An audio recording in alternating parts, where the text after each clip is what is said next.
লুচি আলুর দম। তো চলো তোমাদের সাথে রেসিপি শেয়ার করি। তো ফার্স্টে আমরা স্টার্ট করবো আমাদের স্ট্রাগলের গল্প দিয়ে। ফার্স্টে আমরা জ্বালিয়ে নিয়েছিলাম অনেক কষ্টে আমাদের উনুন। তারপরে কড়াইতে আমরা দিয়ে দিলাম সাদা তেল, আর সাদা তেলের পরেই আমরা কড়াইতে দিয়ে দিলাম আগে থেকে ধুয়ে রাখা আলু, এবং তার উপরে চলে এলো সামান্য পরিমাণ হলুদ।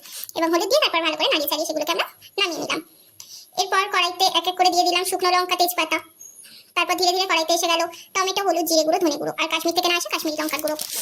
এরপর সামান্য জল দিয়ে সেগুলোকে ভালো করে নাড়িয়ে চাড়িয়ে নিলাম। এরপর দিলাম কড়াইতে আদা কাঁচা লঙ্কার পেস্ট। তারপর কড়াইতে এসে গেল কাজু কিশমিশের পেস্ট। কিছুক্ষণ পর নাড়িয়ে চাড়িয়ে দিয়ে দেওয়া হলো আগে থেকে ভেজে রাখা আলুগুলো। কিছুক্ষণ পরেই কড়াইয়ে এসে গেল ঠান্ডা ঠান্ডা গরম মশলা, নুন ও চিনি। এরপর সামান্য নাড়িয়ে চাড়িয়ে কাজু কিশমিশ দিয়ে দিলাম। এবার কিছুক্ষণ রেখে দিলে তৈরি হয়ে যাবে আমাদের গরম গরম আলুর দম।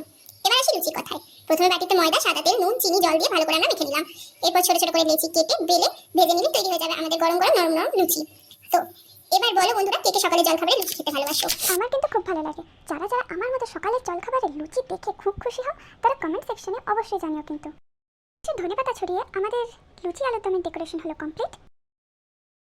Thanks for watching. Like, share, comment and subscribe our channel for more delicious food recipes with the Teeny Mini Kitchen.